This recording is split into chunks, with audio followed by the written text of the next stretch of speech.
Hello friends, welcome to easy for you. और इस video में एमएस एक्सेल में हम कंडीशनल फॉर्मेटिंग की सहायता से फाइनेंशियल ईयर को हाईलाइट करना सीखेंगे।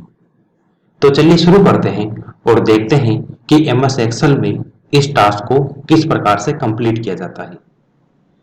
अगर आपको हमारा ये वीडियो पसंद आए तो इसे लाइक करें, शेयर करें और नई वीडियो की जानकारी के लिए हमारे YouTube चैनल को सब्सक्राइब करें। तो यहाँ पर आपको एक फाइल दिखाई दे रही है जिसमें एक तरफ आपको डेटा दिखाई दे रहा है और दूसरी तरफ आपको फाइनेंशियल ईयर दिखाई दे रहा है जिसको आपको हाईलाइट करना है, यानी जिसका डेटा आपको हाईलाइट करना है। तो इसके लिए सबसे पहले आपको ये पता होना चाहिए कि फाइनेंशियल ईयर का स्टार्टिंग डेट और एंडिंग डेट क्या होता है। जैसे मान लीजिए यहाँ पर अभी हमने फाइनेंशियल ईयर सेलेक्ट किया है 2018 टू 2019।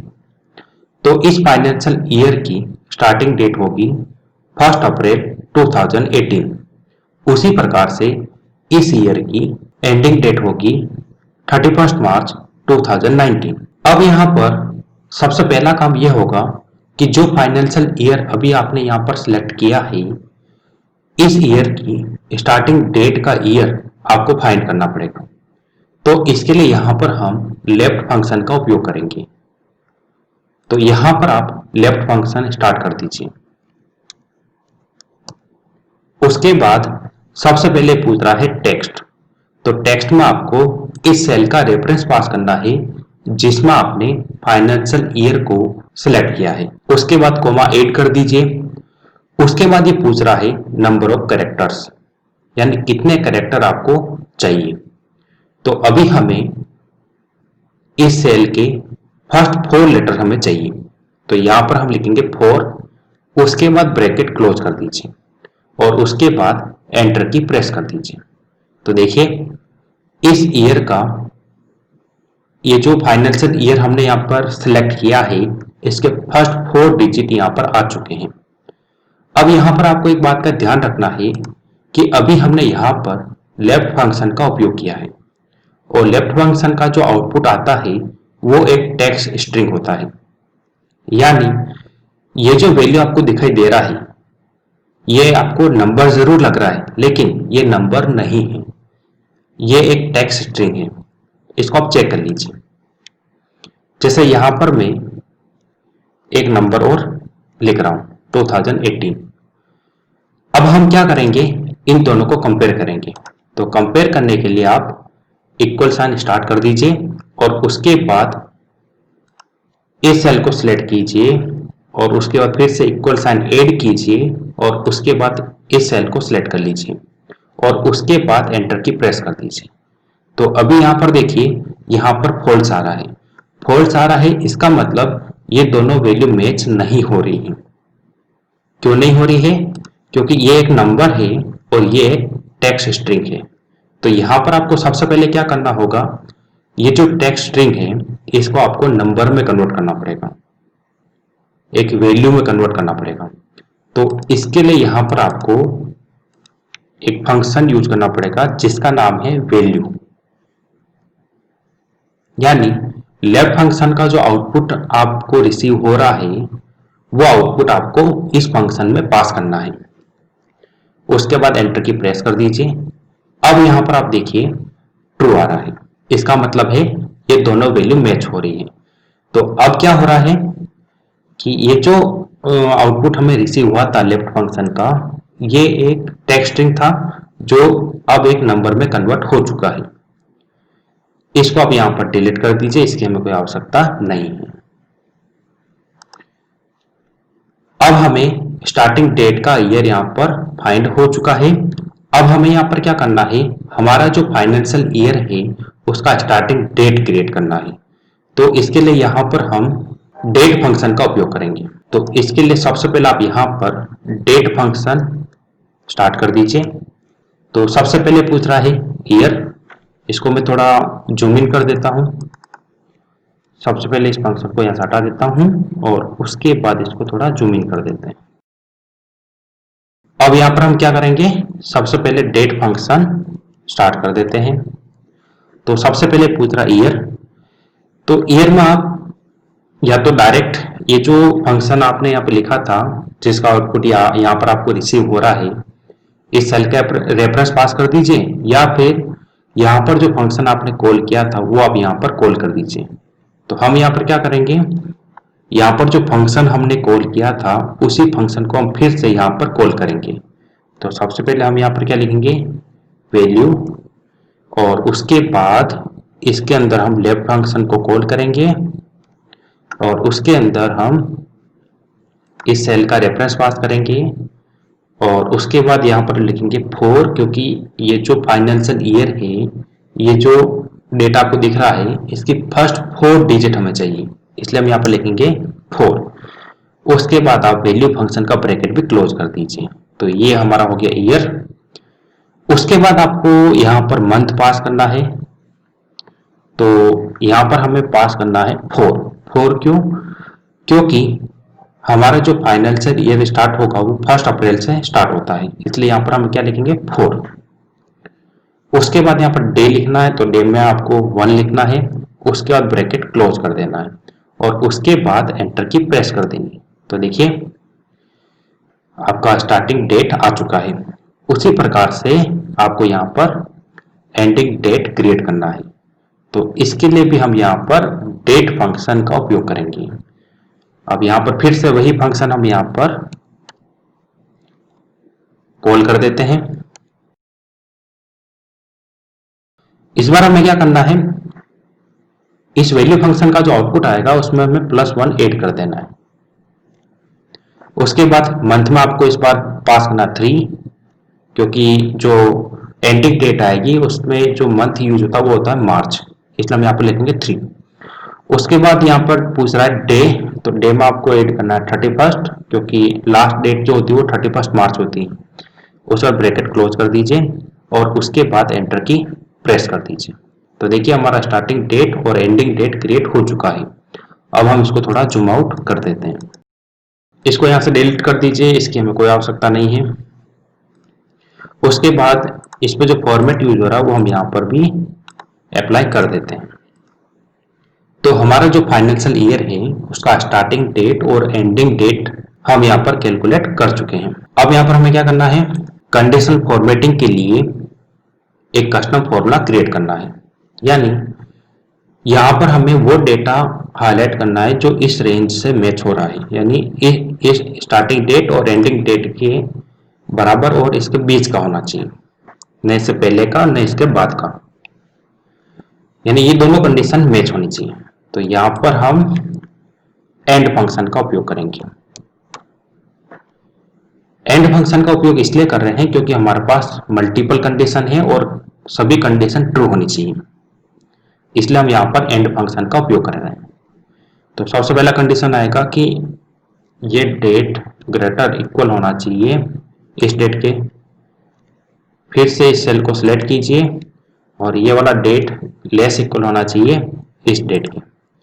उसका ब्रैकेट क्लोज कर दीजिए। उसके बाद क्या करना है, जो रेफरेंस इसमें कॉमन रहने वाला है उसको आपको लॉक करना है। तो ये जो स्टार्टिंग डेट और एंडिंग डेट हमने सिलेक्ट किया है ये रेफरेंस कॉमन रहने वाला है, तो इसको आप यहाँ पर लॉक कर दीजिए। लॉक करने के लिए आपको क्या करना है, कीबोर्ड पर F4 की प्रेस करना है। उसके बाद यहाँ पर देखिए ये जो डेट आ रहा है इसमें ये कॉलम भी सबके लिए सेम रहेगा, इसलिए यहाँ पर आपको कॉलम लॉक कर देना है। लॉक कर दिया है, उसके बाद एंटर की प्रेस कर दीजिए, तो देखिए यहाँ पर 2 आ रहा है। अब यहाँ पर आपको क्या करना है, इस फॉर्मूला को कॉपी कर लेना है, उसके बाद एंटर की प्रेस कर देना है।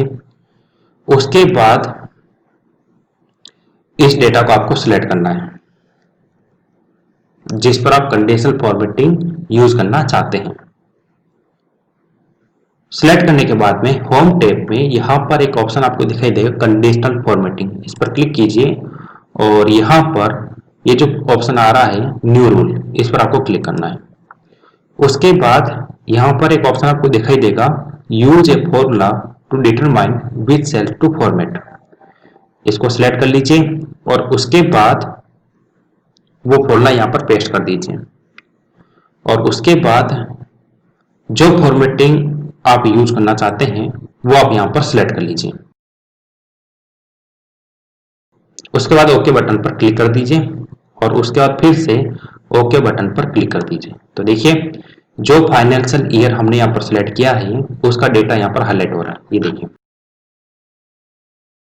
इसको हम थोड़ा जूम आउट कर देते हैं। ये देखिए, यानी जो डेटा इस डेट रेंज के बीच में आ रहा है, इन दोनों डेट के बीच में आ रहा है, वो डेटा यहाँ पर हाईलाइट हो रहा है। इसको भी आप यहाँ से डिलीट कर दीजिए, इसकी कोई आवश्यकता नहीं हमें। अब मैं यहाँ पर ईयर चेंज करता हूँ, जैसा मैं लिखता हूँ 2019 से 2020। इस फाइनेंशियल ईयर को हमें यहाँ पर हाईलाइट करना है। तो यहाँ पर देखिए हाईलाइट हो रहा है या नहीं, यहाँ पर चेक कर लीजिए। तो देखिए अब ये डेटा हाईलाइट हो रहा है। अब ये जो डेटा हाईलाइट हो रहा है वो इस डेट से मैच हो रहा है, इसलिए ये डेटा यहाँ पर हाईलाइट हो रहा है। देखिए अब मुझे सिलेक्ट करना है 2020 से 21। ये मैंने फाइनेंशियल ईयर सिलेक्ट कर लिया है। अब यहाँ पर आप चेक कर लीजिए, देखिए 2020 से 2021 के बीच का डेटा यहाँ पर हाईलाइट हो रहा है, यानी 1 अप्रैल 2020 से लेकर के 31 मार्च 2021 इसके बीच का डेटा यहाँ पर हाईलाइट हो रहा है। देखिए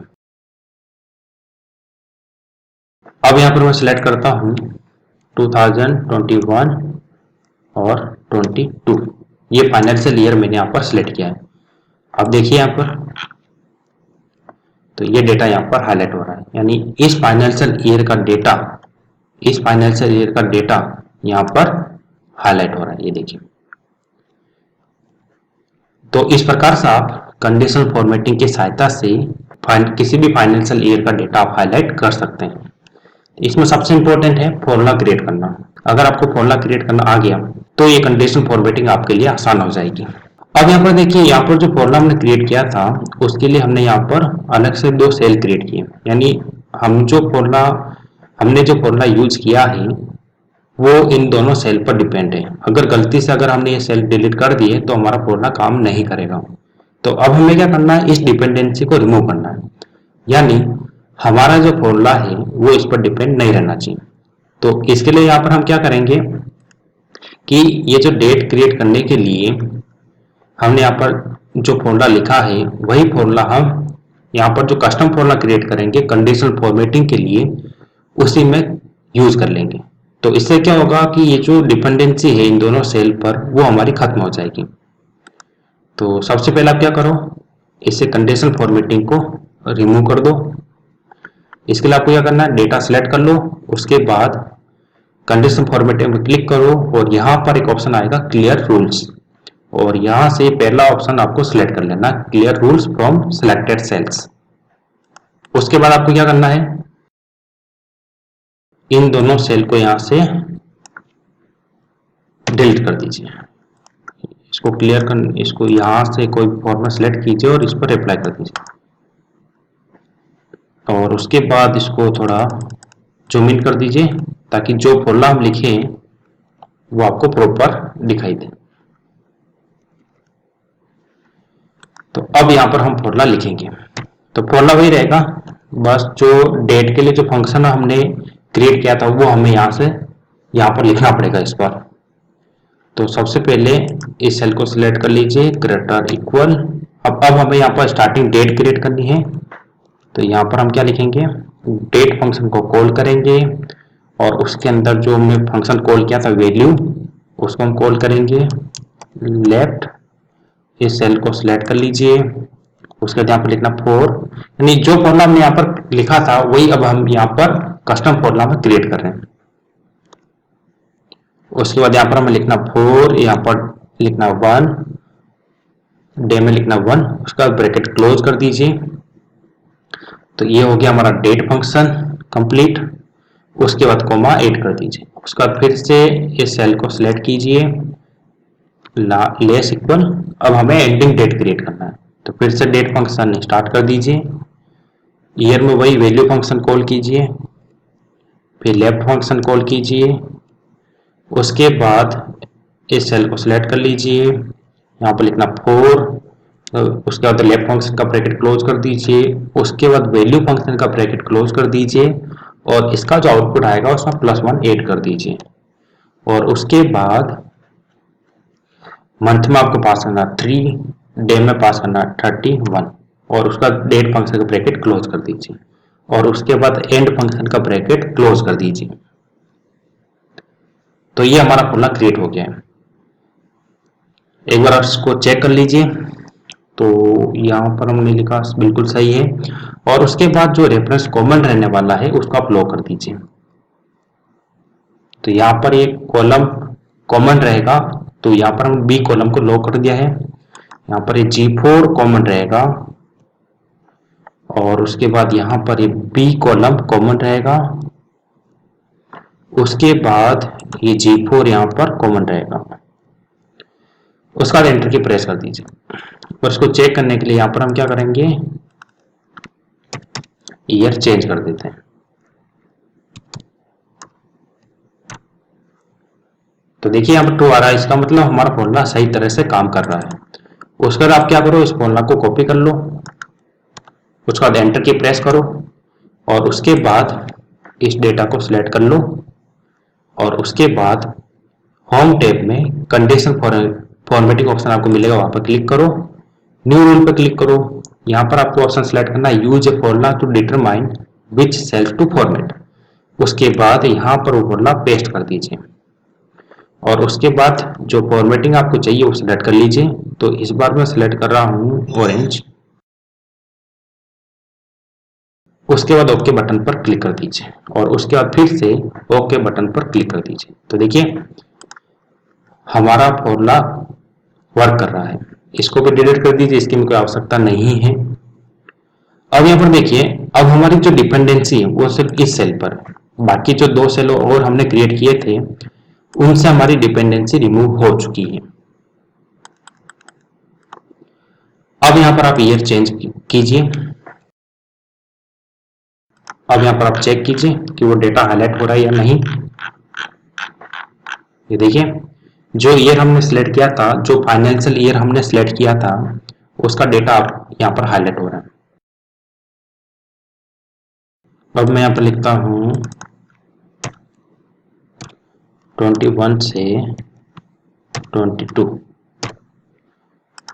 अब यहाँ पर आप चेक कर लीजिए। तो देखिए 2021-22 का डेटा यहाँ पर हाईलाइट हो रहा है, यानी हमारे जो फाइनेंशियल ईयर है 2021-22 उसका डेटा यहाँ पर हाईलाइट हो रहा है।